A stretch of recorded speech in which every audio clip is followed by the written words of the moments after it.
Watch the ride.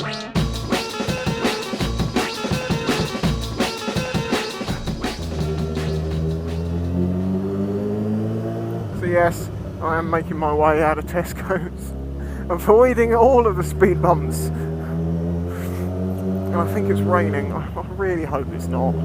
It looked like it was as I was coming out down the stairs. This now is a time that new riders should be aware of. If it's not rained for a few days, a couple of weeks, and it rains, the first time the road gets wet, it is so slippery. Because basically you have all the oils from diesel and cars, and just oil in general just builds up on the roads, and then it gets moistened up by the water, which lifts it out of all the crevices and the cracks, and then you end up with an extremely slippery surface. Now, it's my understanding, after a few hours, obviously most of the oil is then lifted from the road and washed away, and then you get, your reasonable grip back. Tyres have a lot to do with it, and temperature and stuff, but yeah, it's that dangerous little zone. But I suppose that's one of the things to do with riding in the autumn and the winter that you just get used to. You stop riding for speed and exhilaration. You just start riding for, well, it'll be nice if I get home at the end of this. We're also getting into that time of year where, the leaves, well, they've already started falling, but when they really start falling, you get masses of leaves all mulched up in the road. That shit is as bad as ice. New riders should treat leaves, wet leaves, like it's bloody ice. Don't be terrified of it, but you know what I'm saying, it's really, really slippery. I think part of it's to do with the way that the leaves are breaking down and they're in layers. And obviously if it's all wet, your tyre goes over it and you have all these multiple layers in between that can slide, and that's why you end up losing traction. And the reason I've not filtered to the front now is because I know that if I was at the front, I'd have to gun it off the line before I have the other cars either side of me in the, trying to drive into me. And you can lose traction trying to do that. So again, that's why I didn't just filter to the front of there. You have to keep these little things in mind while it's like this. And all it means is just don't be too aggressive with putting the throttle on, don't be too quick with putting the brakes on, don't try and lean too much, just don't try and ride further into your limits, as it were. You just keep yourself at a safe speed, and just look after yourself. And obviously as you get further into the winter, it gets properly cold, and then you start getting problems with cold, and you can lose concentration and stuff like that. I personally have never felt like I've lost concentration through being cold. The coldness is something that is giving you a slap to wake you up. But it's apparently a thing, so yeah, you need to watch out for that one as well. It's also a good thing at this time of the year to check your tyres, and while you're checking your tyres, give your bike a quick once over. Check the tyres, check for any damage to them, check the amount of tread that's left on them, replace them if they need it, pump them up, check your oil, check your coolant levels, because obviously as we get into the winter and it gets colder, that's another thing. You need to make sure you've got enough anti-freeze coolant in your system if you've got a water-cooled bike. Clean the bike, get the grime off and get it protected with something like ACF 50 before the winter, before all the salts start coming out. It can really help. It's expensive as hell, but ACF 50 I think tends to work out being the best one, sort of for your pound to how much effectiveness you get. Obviously that comes with check your chain, check your brake pads. It's just an overall it's like a spring clean type check you do at autumn. It's like the autumn check, the winter check. Some garages offer to do it for people, for their bikes and their cars, the winter check, where they just check all your fluids and your coolants and your pads and all that sort of stuff, and just make sure that you're all tickety-boo. Of course, the reason they do that is because then they nitpick at every little thing and then say, oh, that's a bill for £500, Liz. Oh man, why is it gonna rain? Why couldn't I have just waited an extra 20 minutes?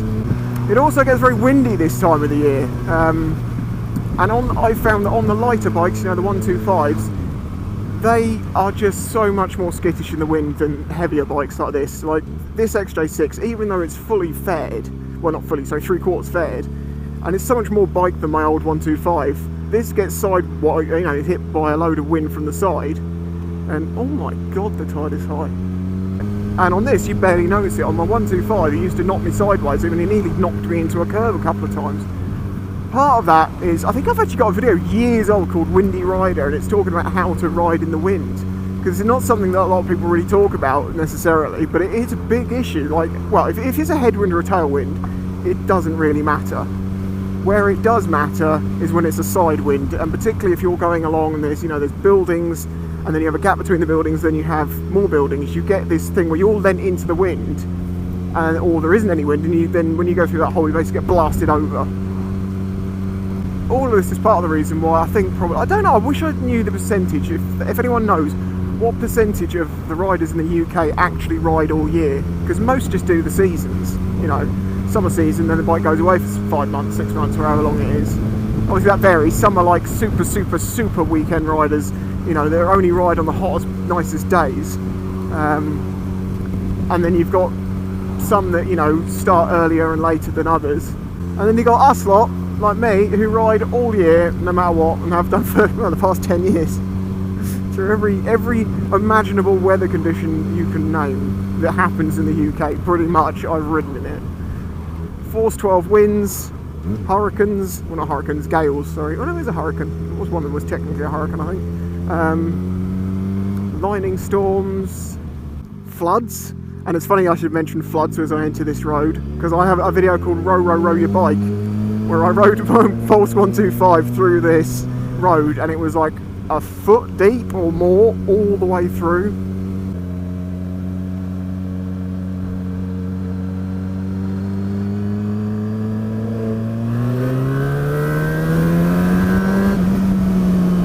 Absolute ledge.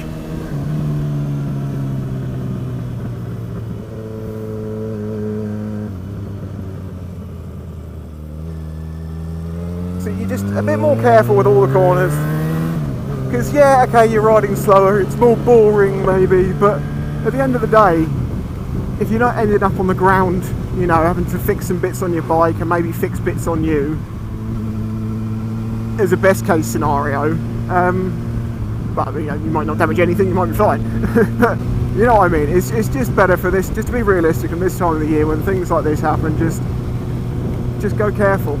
And as I say, approach the winter in a different way that you approach the summer. Go slower, get used to the fact you lose traction and stuff.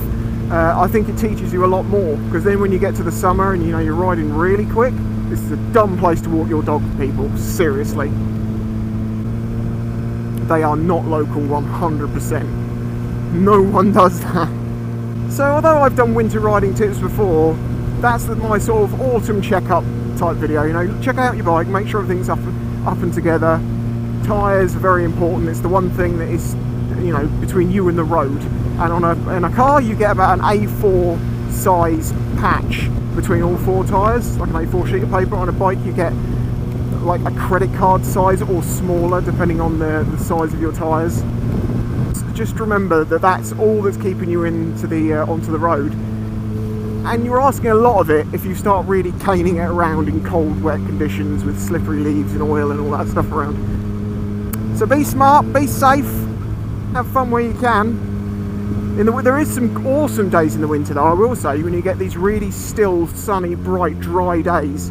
And yeah, grip levels aren't quite as good as they normally are, because the temperatures just never really get up in the tyres, but man, they are some of the nicest, most beautiful days to ride on.